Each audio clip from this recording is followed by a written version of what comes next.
Hello, everyone, and welcome back to the Autistic Tidbits and Tangents podcast. I'm Maja Toudal. I am an autistic psychologist from Denmark, and this here is my co-host, Kara Dymond. I'm an autistic teacher and lecturer from Canada. Yeah. And today we are going to be talking about autistic communication. So we're going to kind of go around a little bit and just talk about our preferences in communication, different styles of communication, processing, and we're going to get into the double empathy problem. And you'll see autistic communication in action. I'm going to interrupt all the time. we're gonna just see where the discussion goes, like we always do, and expect some tangents because we're good at those. In the title. So let's roll.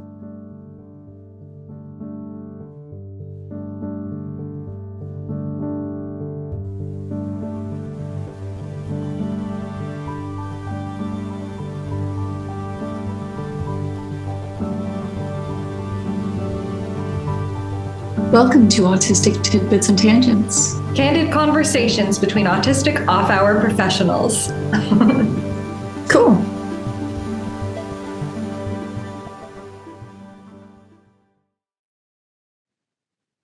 Trigger warnings for this episode is that we still do trigger warnings. And I think we used one cursey word today, so that might be it, actually. We talk about ableism. Always. We're always talking about ableism. That's a long-standing one. We're always in that. Yeah. Those are our trigger warnings. If you're listening to this podcast, expect common topics of autistic versus non-autistic and the things that happen there. Yeah. Let's go. All right. So, autistic communication.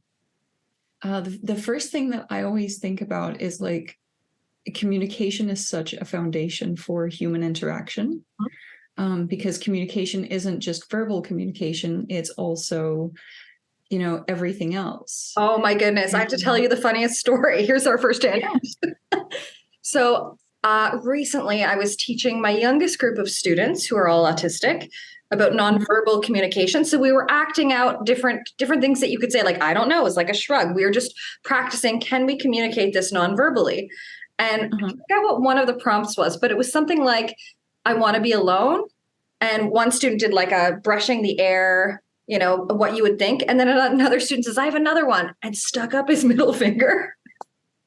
And I'm a teacher, I have to be professional. So I was trying not to laugh. And I just said, you're absolutely right. That would communicate that. It's not usually one we do at school for these reasons, Yeah. It was not. And also, immediately, I have to say from the get-go,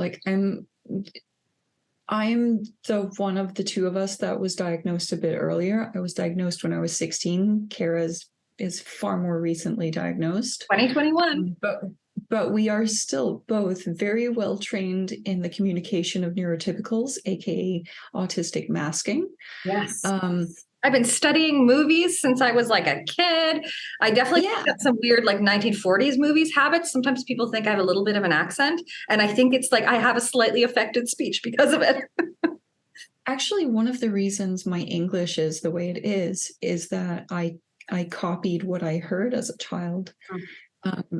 If you actually encounter Danish people or Danish actors, you will hear that they have this kind of an accent, and that's kind of the Danish accent. How it's just how we tend to sound, because the different sounds from Danish tend to slip in because where you're used to the placement of everything. Yeah, it's that's how accents work. But a part of masking is mimicry. And so I grew up watching American television, and so I've picked up a lot of that. Yeah. And also And this is not a brag, by the way. This is just an explanation. I spent about a month-ish, with Tony Atwood about 10 years ago. I was observing at his clinic, and he is from England, and so is his wife. But of course, they live in Australia. And like I said, I tend to mimic. So I would wake up in the morning with an American accent. By the end of breakfast, I would have a perfect Oxbridge accent. Yeah. And we would be going through the morning quite like this. And,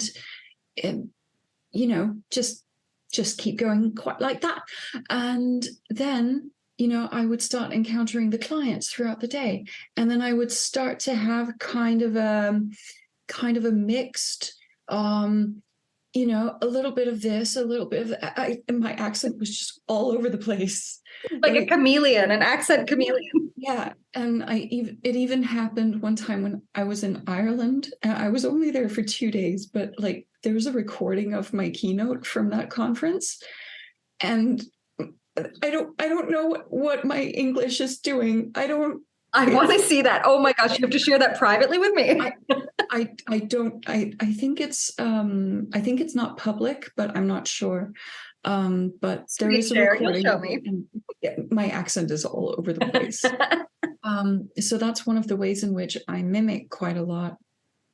But I think that's a part of how masking occurs, is like, you're around people that act this way, and you kind of start acting that way without really knowing why. Mm-hmm. And so when we're investigating, like, why do we do the different kinds of body language, for example, we might know the body language, but we don't know why it is the way it is. So when you're doing the waving the air movement that you did, to demonstrate kind of I want to be left alone, I immediately will start thinking like, I think that a lot of the neurotypicals I know would interpret that as a go away, I don't like you, like a rejection. Yeah. And not as a I like you, but I need some alone time right now. Yeah. Well, that's a lot harder to communicate non-verbally. To be like, it's so hard to do that, because I don't think it's not a part of NT body language. No. Sorry, neurotypical, non-autistic body language. To say I want to be left alone, because it's not a part of human and traditional interaction, I guess, because we're such a social species. And I think that's where so many of the communication breakdowns we experience, we're not responsible for, but we experience, is sometimes because of that. Like, if there is a highly emotionally charged situation, if there's anything that feels remotely like conflict, and for me, like, a lot of things feel like conflict, can be really small, and I'm like afraid to say it, or, but if someone's speaking in a louder tone, I need time. I can't respond on the fly the way I can right now when I'm very comfortable and we're having a jovial time, it's like my brain just sort of shuts down. And you know where I think that comes from? Where? Tell me, psychologist Maja. I think as autistics and neurodivergents, all in all, we grow up meeting so many conflicts where we don't expect them. Yes. That we start expecting conflict all the time. Yes.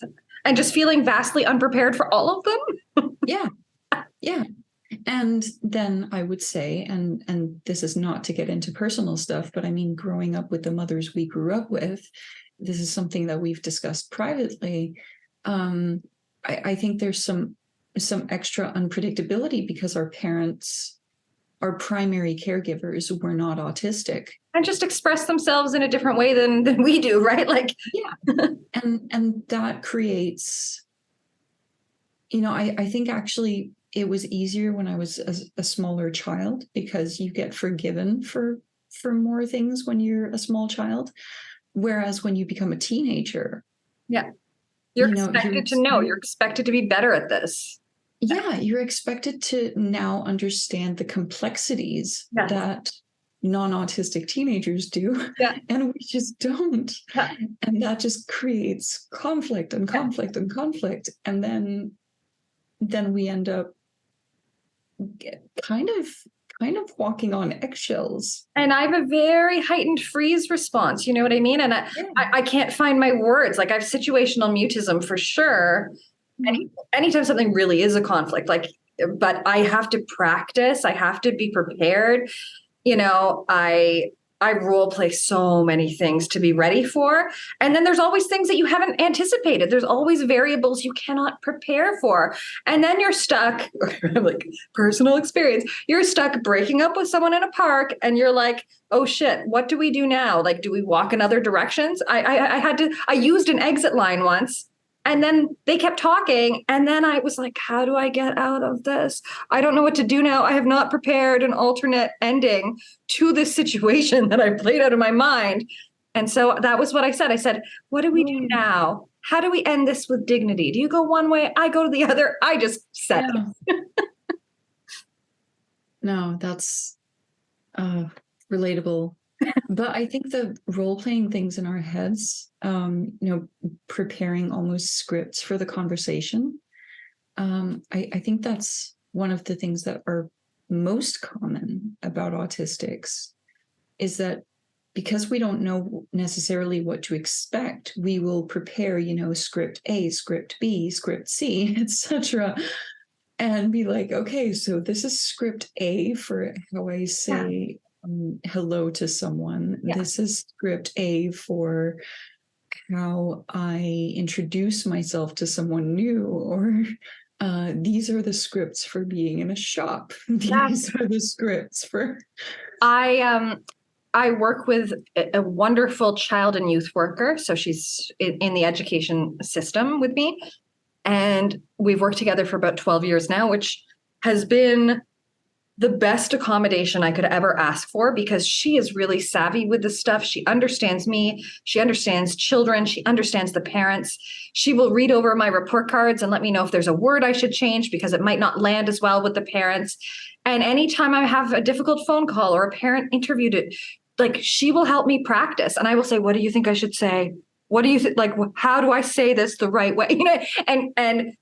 She's so patient with me. Like if I need to do that ad nauseum and just say, okay, I need to practice it one more time. Like she is there. She's such a support.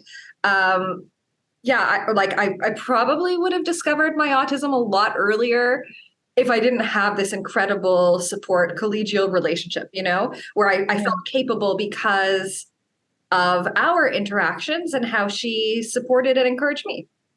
Yeah. No, I definitely think that having a support network around you that understands you or that accommodates the social difficulties that we have in everyday life honestly would diminish the need for diagnosis. Right? Yeah, because the people I know, privately and professionally, who have been late diagnosed, usually it's been because they've found ways to compensate and they've had people around them that helped them to compensate for the things that are difficult. And we avoid situations that are uncomfortable, Yeah, and it includes, very obviously all the social stuff. I find that, and this is kind of ironic because I think a lot of people don't really think of autistics as people who would fit well in these types of jobs, but hey, we're everywhere. We're everywhere. But one of the places where you might not expect to find autistics, but where there's a lot of us, is the military. Oh my goodness, you are absolutely right. I know someone who's done a study on the rates of autism at military bases, and it's like through the roof. And the interesting part is if you get your diagnosis before entering the military. You can't be there. You can't, like, there's a lot of countries that will exclude you from the military based on that, or from law enforcement. Yeah. And I'm specifically not getting into the American law enforcement Politics of law enforcement. Yeah. We're just not going to talk about that because I think it's tangent again. I did read an article written by a British policeman talking about how he had to learn to let some of the rules go because he would want to give tickets for very, very minute infractions all of the time, like letter of the law, and realized that like other policemen were not doing it to that extent. Like other policemen aren't giving you a ticket if you go one kilometer over, on your speeding. But yeah, I just thought. Yeah, but I mean, that's a part of good training, I think, is here are the rules and here's when to break them. Here are the hidden rules. Yeah. Yeah. Like there's the rules and then there's the exceptions. And that's a part of the social training as well that I also think we learn through role playing, which is why role playing is so popular. Yeah. I think. Oh, I learned everything through theater, and now Dungeons and Dragons I love to play, but like theater taught me so much. I think we find, we find several things in role-playing games. I think we find social training that is social skills training that is voluntary. Like we can choose what we want to learn and see what the outcomes are, and it's non-threatening in a way. Try things out in a safe environment and with supportive people around us. And then I think and we'll probably get back to this, but like it's very often where we find our people. Yes. When we find the nerds, we're like, I'm home. And it's easy to communicate with our people. Like we have a preference for just saying it like it is, not being offended by what might sound to other people who are not autistic as bluntness. I prefer it. It's like, please tell me straight up, because I don't like subtext. I will take you at your word. I don't like to add layers and imagine and make assumptions. And I have trouble when people are not forthcoming or when people are deliberately manipulative, and I don't see it because I take people at their word. Yep. I mean, I got into role-playing games when I was probably around 17. And I used to actually, so we had this body language sign for, I'm saying this off game, like smart. That's a good way to distinguish. This is a real life question or real comment. So we would put our hand on our head, and that would be kind of the I'm out of character now. Yeah. It actually comes from live role-playing games, but we would use it even in tabletop. And I would do that sometimes and be like, can somebody explain to me, like, why this just happened? Like, why was this funny in this context and it's not in this one? Or why does this rule apply, when we're here, but not when we're here? Yes, being able to pause and analyze the situation and get a debrief in the moment. Yeah. And the thing is, like, when you're allowed to ask those questions, communication and community becomes safe. Yes. Because it becomes, you're allowed to not be sure. Yeah. You're allowed to not know things. Yeah. And I think the reason we find that in role-playing games very often is because when you're new at a game, you're allowed to not know. Yeah. People don't expect you to have read the entire core rule book or to understand the cultural context that is, a completely new and made up culture that you're now having to learn. People don't expect you to know, so they will explain things to you, even if they don't know you're autistic. So someone else I want on the podcast now I can't remember their last name, but Dr. Alyssa, wrote one of the best articles I've ever read on cross-cultural communication. And part of it was, I think they did, a year of engineering training in, I think it was China. And there they found that their autisticness didn't matter. People naturally accommodate for differences in language, that your understanding of the language. And so they didn't feel any of that social awkwardness because it was expected. You would not know everything. You would not know what is culturally appropriate. You would not know like the polite ways to necessarily give feedback to somebody else. People naturally accommodated. And I just thought that was so on point. And it's really interesting. I had an experience one time when I was dating someone from a Spanish background. I went out with them and a whole bunch of Spanish speakers, and I did not feel awkward at all because it was just like, I'm allowed not to understand. Yeah. Allowed to just be like, oh, what's going on? And just observe, which is what makes me comfortable. I think when we're talking autistic preferences in communication, there's also a preference for clear rules, which is why I think a lot of us find the Japanese culture intriguing. I don't think we necessarily understand what Japanese culture actually is. Well, as an outsider, how do you understand any culture fully, right? Exactly. I mean, I was there for 6 weeks or so as a teenager. I had a very brief career as a model, and not surprising at all. I hated it so much. But I actually had the most fun when I was in Asia. Okay.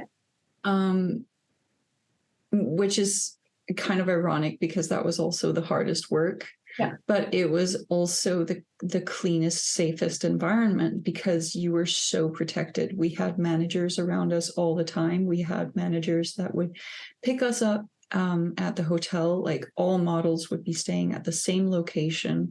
We would be picked up by a manager in a car, driven to where we were going.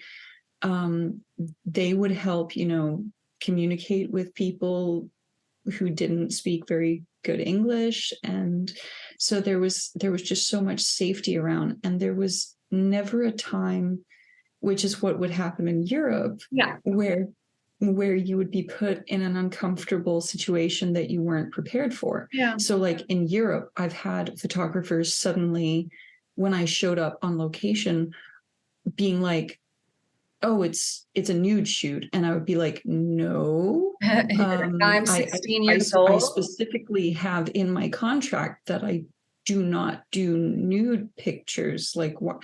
You hired me for a beauty shoot, which means makeup. Yeah. Oh yeah, it's makeup, but it's nude. No, what? And things like that just didn't happen. Oh, that's awful. In Japan or in South Korea. Yeah. Like there was none of that. Yeah.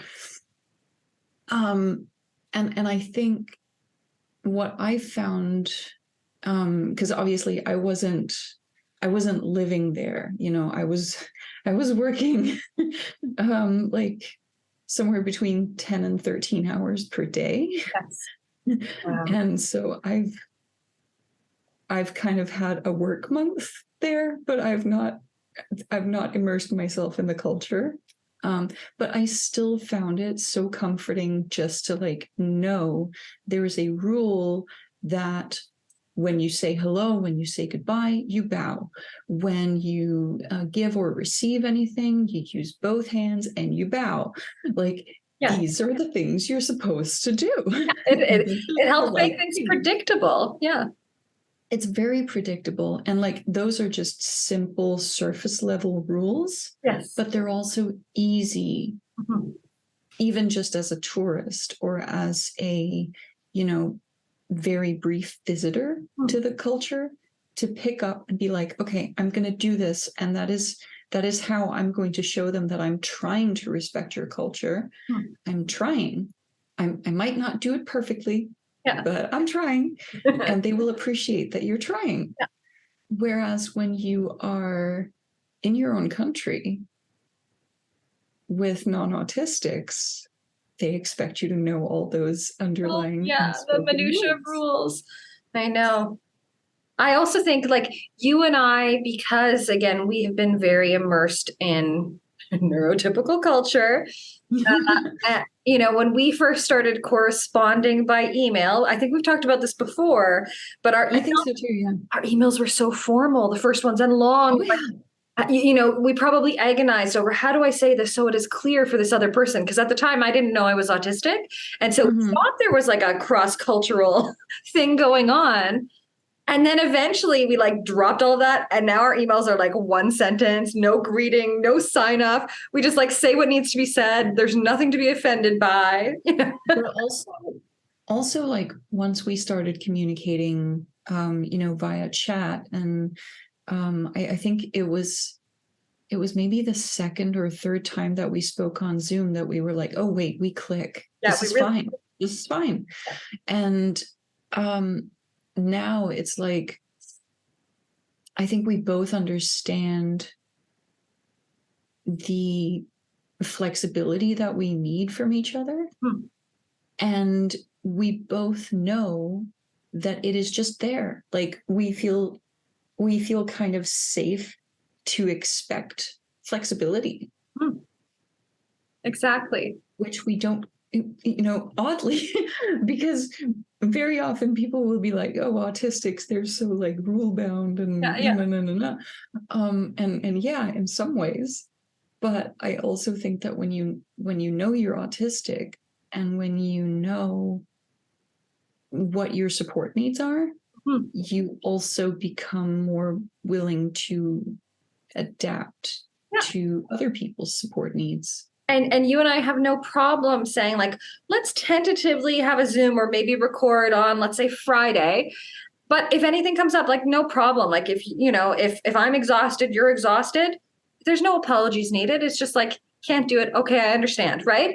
And then we also do that thing like I can just send you a meme or an article or something nerdy or like tell you a story and I don't need a response. It's just like I'm offloading a little bit and you'll respond when you can and vice versa. And we never, again, our texts, we never have to be like, good night, I'm going to bed. It's just like the conversation resumes whenever we have our device in front of us again. Yeah, there's really not a whole lot of like having to explain ourselves. Ever. Yeah. Which I feel like that happens with all of my autistic friends. It also, I will say, is there with a few of my non-autistic friends. I have some wonderfully understanding and compassionate and empathy. Like just they read me well, they understand me. Friends who do not identify as neurodivergent, they could be. I don't know, but I think. Okay, so if I'm going to generalize, I feel like I have a pretty large social network at this point in my life. Sometimes a little bit like too much. I can't quite handle all the people. But if I'm going to generalize with like autistic versus non-autistic, I think I spend more time explaining in the conversations with non-autistics, like, oh, I mean this and this and this way, or does this make sense? I say that all the time too. And I do it sometimes even with autistics because it's a lot less to communicate, but not nearly as much. And also like non-autistics expect you to respond so fast. And I can't. I need time to think. Oh my goodness. Yeah. It's like, oh, you haven't responded in the last 10 minutes. Are you alive? And I'm like, yeah. I have emails lying around that are like years old. Oh, I have thousands of unread emails. I keep opening new email addresses just to avoid it. And like, I will receive emails and read them. and be like, I don't know how to respond to this. And then what am I going to do? And I think we have to give ourselves grace to take that time.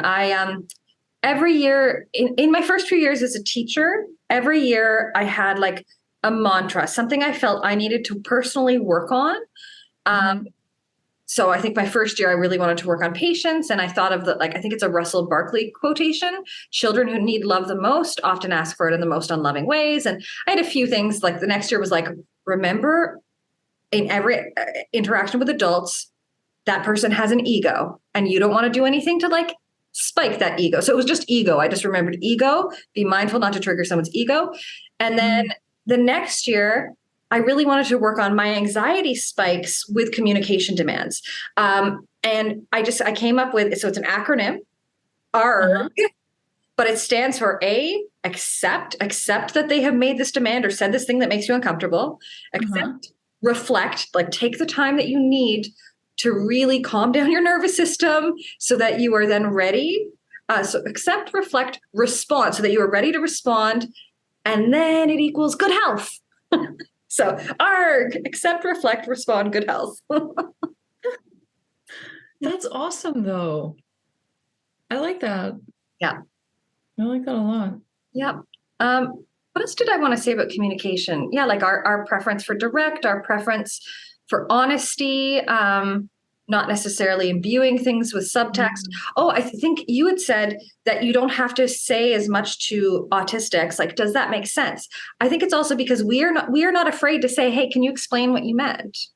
Yeah. Or did you feel this way? Like, we will ask those questions and not make assumptions that we fully understand. But we might tell a relatable anecdote. Yeah. Oh, yeah. But I mean, I feel like our anecdotes, like when we respond to something with an anecdote, it's almost our way of like checking, did I understand you right? Like, I'm going to tell this story and you're going to tell me if that's relatable or not, or if it's the same thing. And then it's like, did I understand you correctly? Yeah. Yes, no. Okay. It wasn't that. Okay. Then how about this? That's kind of a part of how we communicate.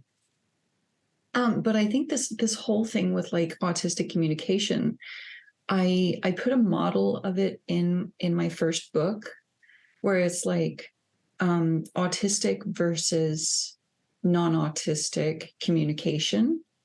And it's like we use primarily words, and the meaning of those words generally doesn't change. Speak for themselves. Like it's not that we don't use vocal intonation or gesticulation or facial mimicry or things like that. Many of us do, but often they are more learned behaviors than they are instinctual. Yeah. Like it's a part of masking. Yeah. But what happens is the non-autistic will be expecting all of that information to come in. And when they don't receive it, they interpret things into the information that isn't there. Yes. That's such a good way of putting it. And we miss all the stuff that they're giving us. Like we miss all of those contextual clues that, is in the intonation and the gesticulation and the facial mimicry. And, well, for crying out loud, like they might say a word that triggers an 80s song in my brain. And then I'm like, never gonna give you up. Like, you know what I mean? Like, it's like I'm missing things because stuff is going on and I'm being rickrolled in my brain, Is that, okay, here's a fun question. Is that your autism or is that an ADD thing? I don't know. Right? It's such a fun place in my brain. But I think so many of us have a big part of our mental space that goes to music, but then there's others that like don't have that at all. Yeah. And don't have fiction either as a part of their inner world. Yeah.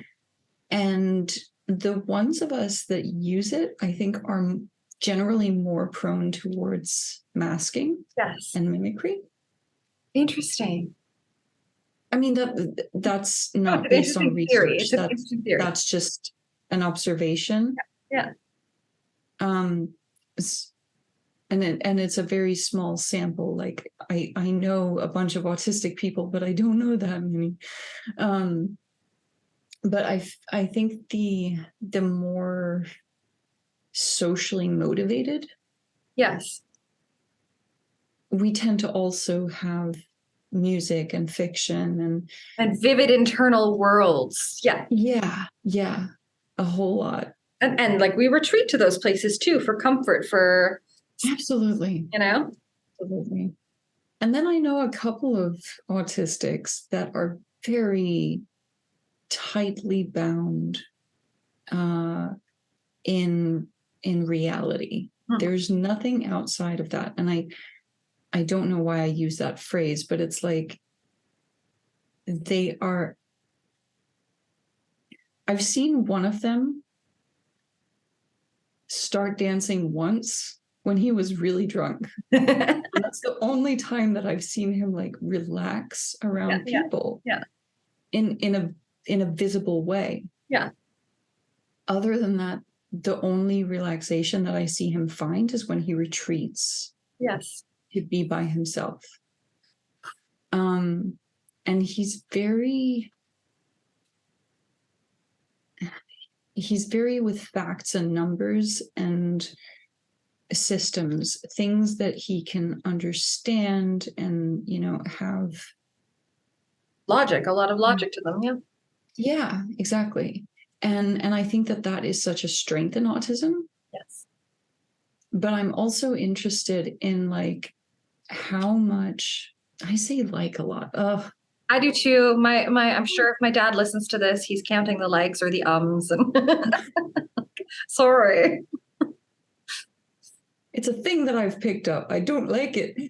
I do it sort of colloquially, like with friends, which is why it comes out way more when I'm chatting with you than if I was doing a formal presentation where I've practiced and prepared and I know exactly what to say with each slide. Yeah, see, I take a very relaxed approach to presentations. I don't know why I think I know why I do this actually. Okay. Because I started doing Q&As with parents that would last for 4 hours. There were breaks. It wasn't 4 hours. You are a machine. But well, it started because we were supposed to be 2 autistics, so we were supposed to have 2 hours each.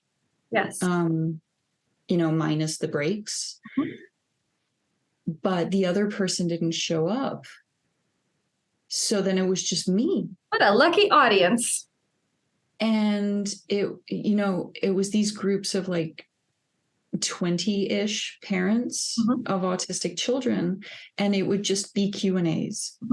So it would be like getting a question and having to think on my feet and just coming up with some kind of an answer. And sometimes I would say, I don't know. Because I was,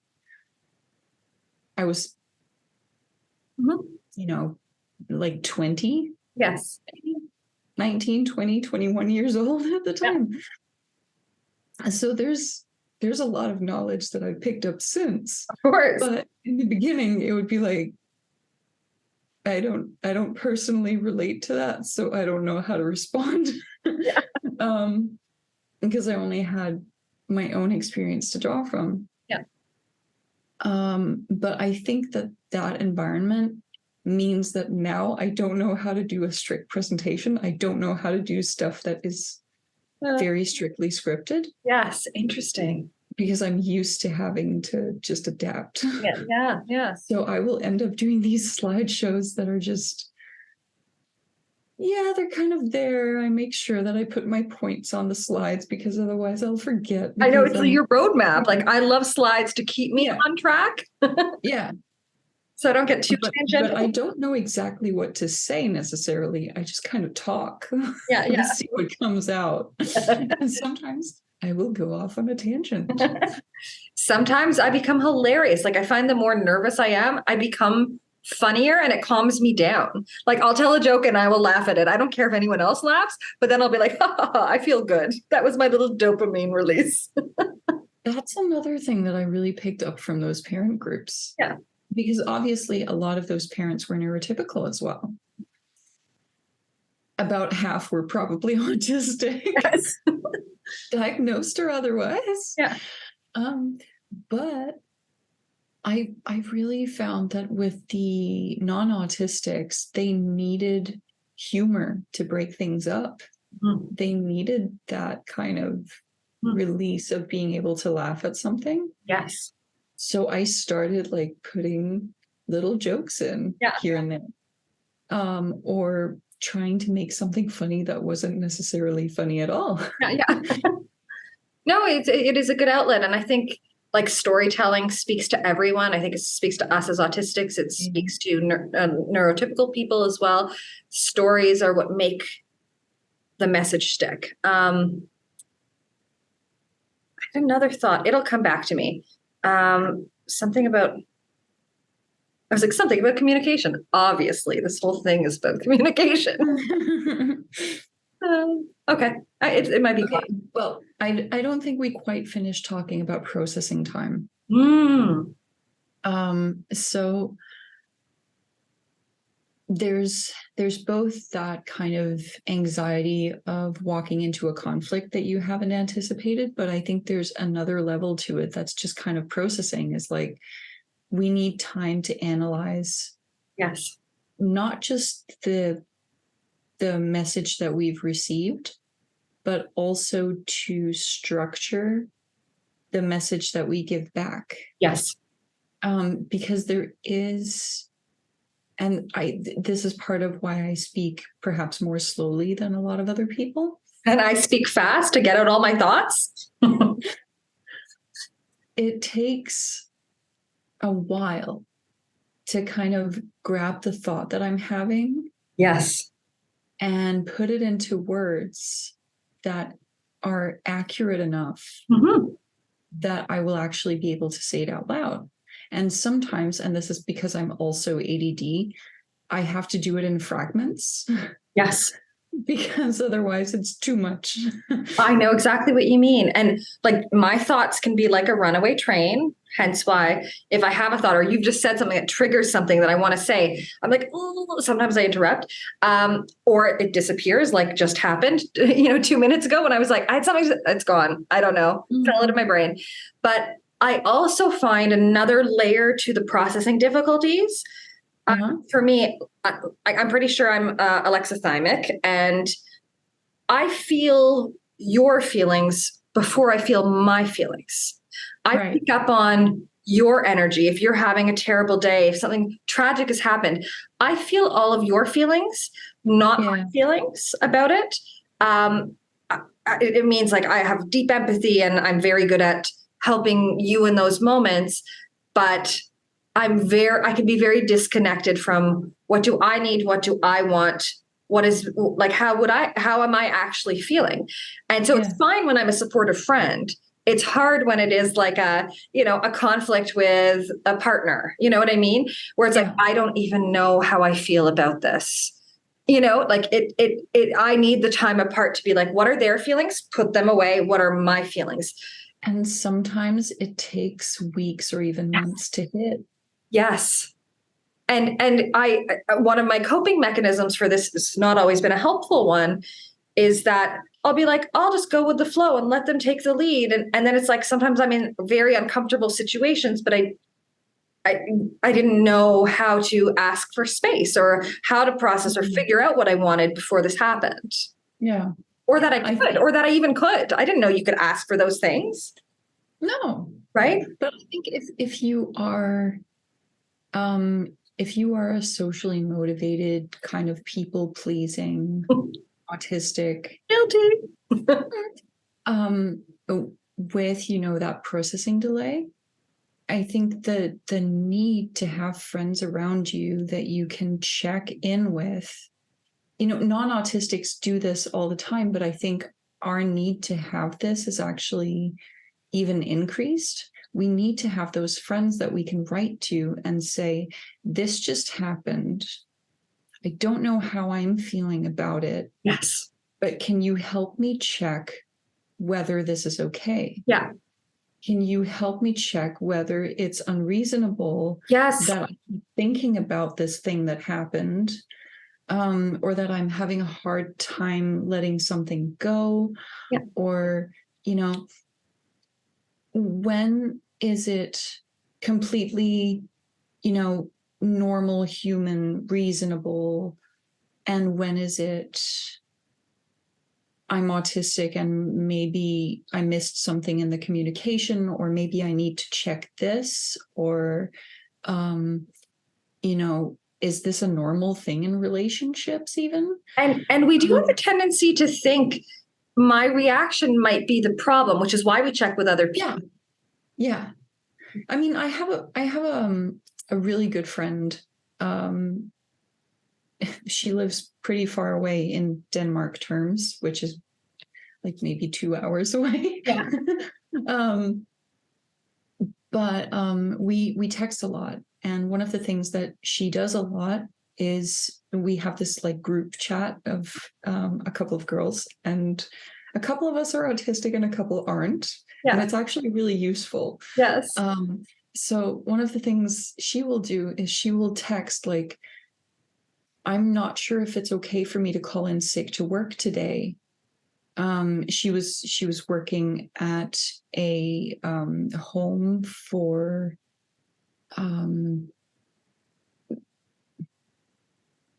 people with like pretty severe developmental disabilities, right. And some of them would also like be immunocompromised and things like that. So, it was a sensitive population that didn't have easy access to verbal communication. Yes. And she was really, really good at that work because she didn't need the verbal communication to understand. Yeah. But like she would write to us and she would be like, I'm having these and these symptoms. I'm not sure if it's enough to call in sick. And we would be like, you work with immunocompromised people. You're allowed. Stay at home. Yeah, exactly. But like she never learned as a child and a teen that her boundaries and her estimation was good enough. So she has to keep checking. Yes. I check in with my friends over a lot of things too, though I think I'm getting better at discerning for myself. I think COVID kind of, and this is a weird sentence to say, but I think COVID kind of helped with that it's okay to call in sick when you're sick. Yes. You don't have to be on call all the time. That's like the one good thing that COVID did. I really thought it was going to get rid of like blowing out birthday candles, which to me is the filthiest, most disgusting thing. And I'm so sad that we didn't replace that with like sparklers on cakes or something, I just don't want stuff in my cake. Like just make me a cake. All you need is the cake. Don't put things in it that's going to like have soot or fire or saliva. Why do we do this? No, just just a nice pretty cake. And can we please stop with like covering everything in sugary fondant? Yes. Oh, I hate when it's really sweet. I hate the stickiness too. Yeah. It's like it gets too sticky. Well, when you come visit me, I'm going to bake you something that's going to be delicious. Oh, no candles or sparklers or blowing on the cake. Same. I have a signature cake that I make. Ooh. Yes. Great. It is a cream cheese cake with lime. That sounds so good. And a berry compote. Oh, I do love a good berry compote. Yeah. And the thing is, because it's a cream cheesecake, it is not baked. So it's a light, fluffy summer thing. Yeah. Yeah. Yeah. That sounds amazing. Yeah. It's so good. So good. Should we talk about double empathy? Because we were just kind of getting there in what we were talking about like which on we tend to blame ourselves. Am I misreading the situation? Am I misgauging? You know what? I think actually, because I think we have about 10 minutes left for today, and you had an article that was related to the double empathy problem. Yes. So for thing of the day, I have a study. Day. Yeah, like we need a little theme song that we do every time. We need a jingle for it. Thing of the day. Okay, so it's called Autistic Peer-to-Peer Information Transfer is Highly Effective. And this was a study by Crompton and colleagues. And basically they elaborated on the idea of the double empathy problem. So double empathy problem. Do you want to say that? Because then I will go with the rest of the study. Like I'm going to be talking for a little while. So double. No, I think it's actually my thing. You do it. Okay. It is the research and I do love it. Yes. So, okay. Double empathy. The double empathy problem is a concept by Damien Milton from 2012.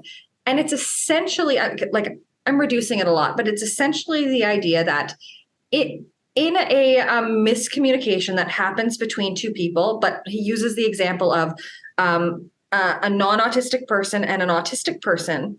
Both people tend to blame the breakdown on the autistic person because a neurotypical person is not as used to information breakdown, communication breakdowns. So they're like, this is odd. What's the outstanding variable? Oh, it's this autistic person. Where the autistic person is quite used to that happening, being confused in a social situation, that they also internalize that as like, oh my goodness, I think I've done something wrong. And so, but like, it really is an analogy that works with any communicator, whether they're autistic or not. This idea that breakdown it takes two people. It takes two people to tango. Yeah. Okay. It does. And so what Crompton and colleagues did was they got three groups of people. One group is fully autistic. One group is fully non-autistic. And then the other group was a mix of both. And they basically played that game. Autistics and autistic, non-autistic. Together. And they lined them up. They did like that game of broken telephone, essentially, where they had to transfer a story person to person. And then by the end, they had to rate how many details were remembered and also in-group rapport, how comfortable they felt with the people in the group. Yeah. And what was really interesting was the mixed group where they were passing the story, neurotypical, autistic. I think it was a chain of 8 people. It like completely fell apart. But the two homogenous groups had the exact same or pretty similar levels of details remembered and rated rapport quite highly. So it shows like autistic people can communicate. We communicate very well with one another. So really what's happening is we communicate in a different way, and it calls for us to adjust communication, whether we're talking with a non-autistic or them with us. We have to be mindful that we have different values and priorities when we communicate, not that one group can't communicate. Yeah. And I think I see this in my life as well. Like for a very, very long time, because the friends who are willing to adapt their communication, the friends who accept that you are different, that communication breakdown doesn't happen. Yes, you're absolutely right. Because they accept partial responsibility. You know, they accept the fact that any communication is bidirectional. So it goes both ways, which means that, you know, half of the responsibility for making all this go well is on them. Yes.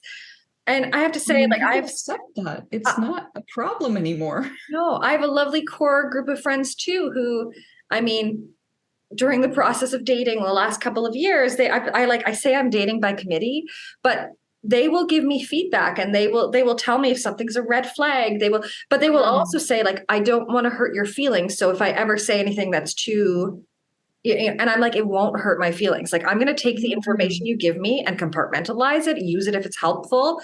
It will never offend me to know your take on something. It will help me to formulate my own. because it does take me longer. I need to have all of the variables, you know? Yeah. And like, I think it's interesting that, when we're good at drawing on other people and they understand how to communicate with us, the problem goes away. There doesn't have to be a double empathy problem in praxis. No. Even if it's there, by the nature of how we communicate instinctually. Yes. We can make it go away very quickly and very simply. Yes. It doesn't have to be there. And we don't have to explain the communication breakdown by pointing the finger at, neurodivergent people. Mm-hmm. We don't have to say, oh, you're different, so you're the problem. We can just say, we're all human. Mm-hmm. Can we try to make this work?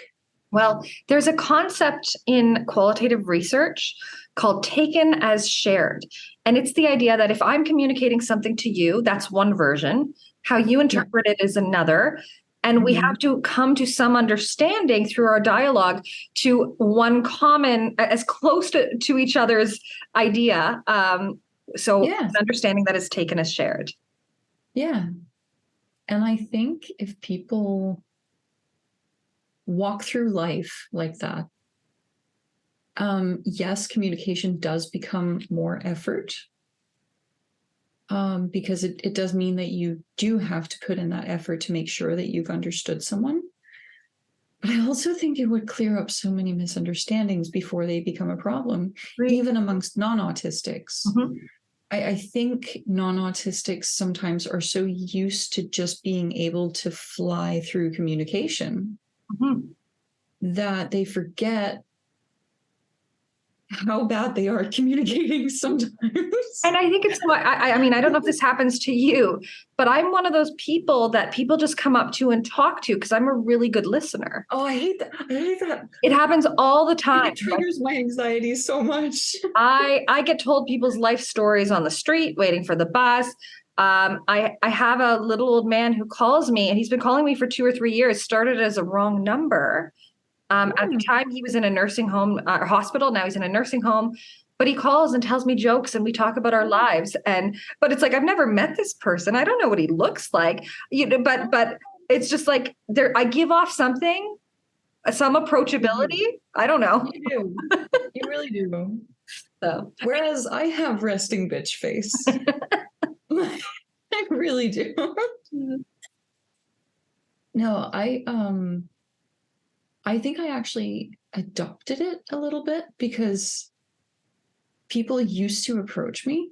No, wait, this is a sexism thing.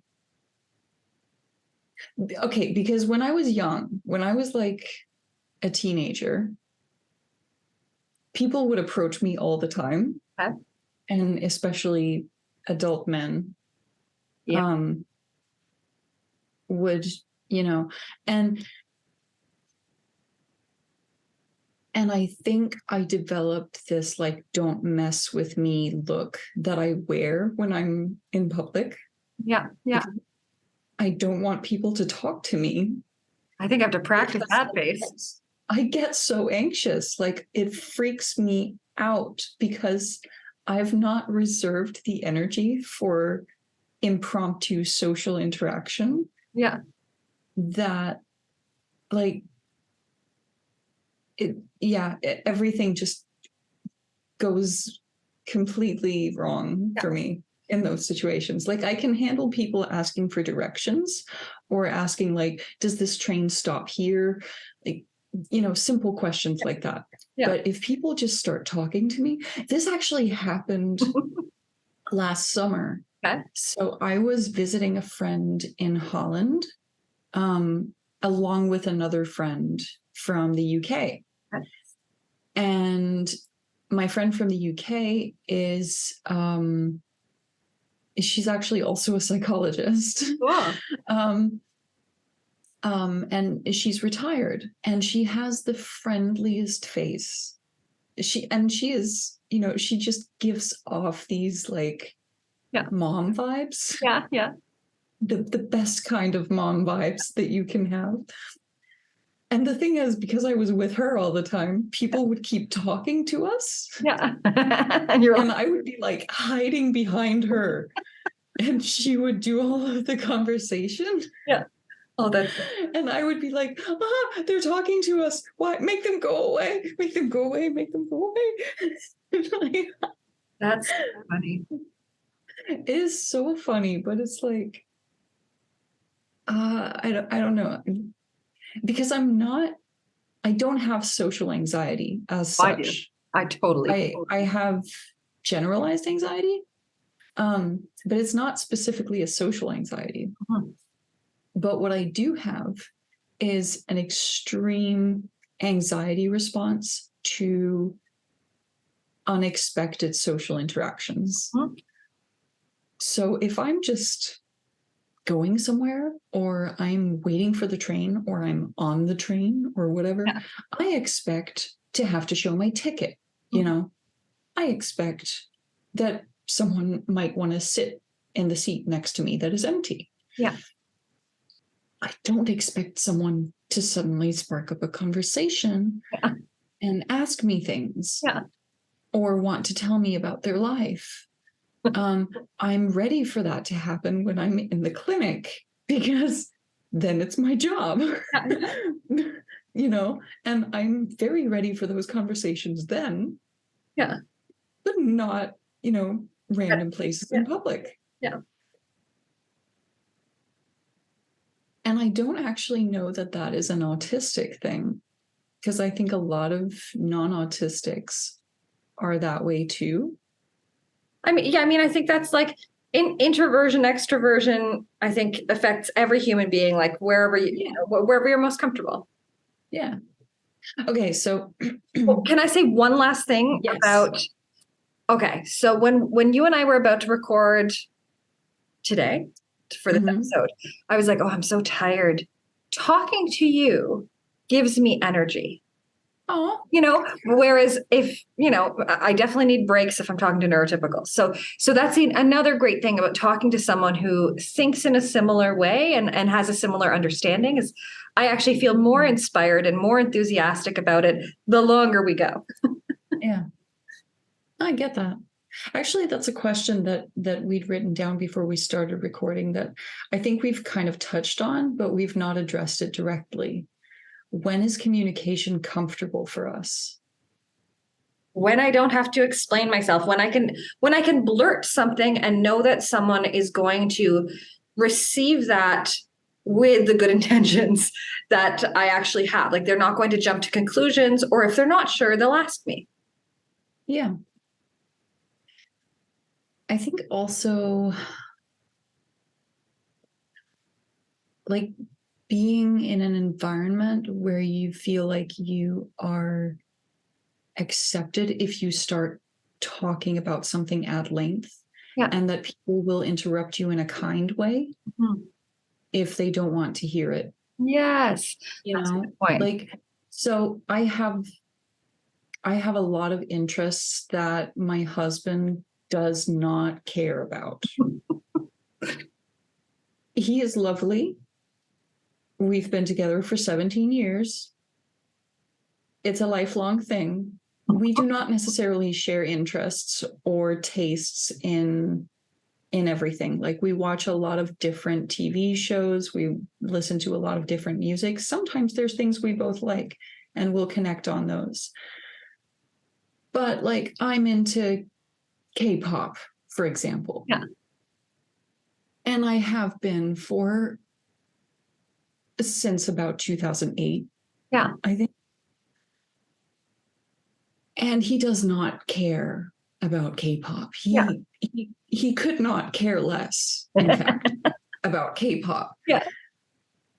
So when I start going into that, he will let me go on for a couple of minutes, and then he will say, okay, Can we talk about something else? Or do you want to maybe watch something together? Or he will. Yeah, it's very gentle. Or he will suggest a song that he thinks I should hear that he's heard that I might like. Yeah. So it's like, it's a gentle interruption. It's not, I don't care about your interests, stop talking about it. And it's not in your first sentence. Like, I find that is sometimes a trap like parents might fall into, for instance, where they're like, I'm so bored of hearing about Thomas the Train. And they don't actually do enough listening. But if you want to teach your child how to communicate, like the best way to teach them those interaction skills is you actually interact with them about their interests. Yeah. But also, I understand. Like, I just have to say that because, like, if you are a parent of an autistic child who does not talk about anything else, I understand that you can get tired of hearing about Thomas the Train. But you can stretch from there. You can be like, you know how you feel when I listen to you and I ask you questions? Yeah, of course. Sometimes of course. I would like you to listen to me talk about something. Maybe we can try that for a few minutes. Like, you can, once you have built that relationship, you can stretch and extend and get it a little bit more reciprocal. All the way. I'm with you. It was only a comment of like, it can be boring. A little bit of understanding towards the parents as well. I want to give them the credit that they've probably had to listen to that a lot. For years and years. It's true. Okay, so other times when social interaction is comfortable, I think predictability is really important.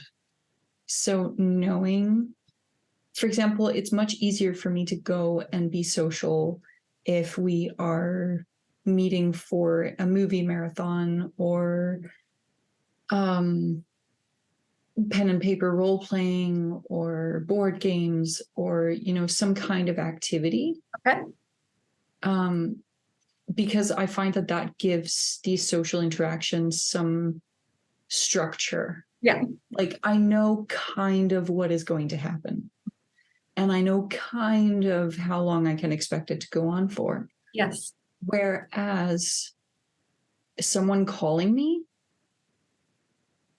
the screen lights up and it's like, oh, what do I do? Darn.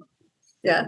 Is this going to be a 5-minute thing or is it going to be 2 hours of my day? Yeah. And there are certain people where you just don't know which it is. Yes. And that is anxiety inducing. Whereas if they send you a text first and they're like, I need to talk, or can I just call and ask you about something real quick? Then it's like, okay, you've now framed the conversation. Now I can engage. Yeah. Now I'm not, stricken with anxiety when the phone rings. Yeah. Yeah. I know what you mean. Phone calls. So we could do a whole episode on phone calls. Oh my God, yes. Yeah, but preparation and predictability, I think, are important key factors as well. Agreed. Yeah. Okay, so we've gone a little bit over time, but not like... We don't really have a set time. We just we talk till it's an hour-ish. You're here for an hour-ish. Yeah. Thank you for joining us today. We're a long-form podcast. Yeah. Yeah, so that's been today's episode. We are currently recording season 2, and we don't know exactly what the schedule is going to be because our lives are kind of unpredictable right now. And if you didn't tune in last week, Maya's pregnant. Oh no. Yes. And I'm now like getting into the 3rd trimester and pregnancy does not agree with me. I'm doing my best. I'm here, I think, and we'll record when we can record, and the season will have as many episodes as it ends up having. We'll get them out when we can. I may stop doing trailers for a little while because it's so time consuming and we don't get paid for this. And I have I have 2 full-time jobs, like kind of. On Do you top think of this, maybe you should just have one? the thing is, I can't function unless I have a lot of adrenaline and deadlines looming, because otherwise I'll do nothing. I sort of have like sloth mode, and then like I'm on the hamster wheel mode. Like those are my two modes. That sounds very ADD. Yeah. Yep. Yeah. Yeah. Well, one thing I've Okay. also noticed about our podcast is, and this communication thing, we're like terrible at the sign off. We're always like, okay, is this the end? Is this the end? Bye. I'll see you later. Love you. Bye. It's like we never have like a We clear. are horrible at that. We should have a scripted ending, just like we have a kind of semi-scripted beginning. Yes. We really should. Or just hold the sign that says it is now If you over. have any ideas for a scripted ending, please help us. put it in the comments section somewhere. Write us an email. Well, I guess that's it. Goodbye. See you later. So yeah, that was it for today. Once again, I'm Maja Toudal. You can catch me on social media at Maja Toudal usually, or an autistic psychologist. And you can catch Kara Dymond at Dr. Kara Dymond. Easy.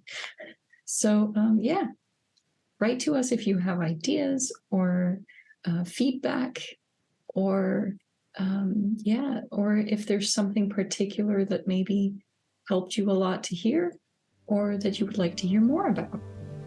Thanks. Thank you for listening today. Sayonara.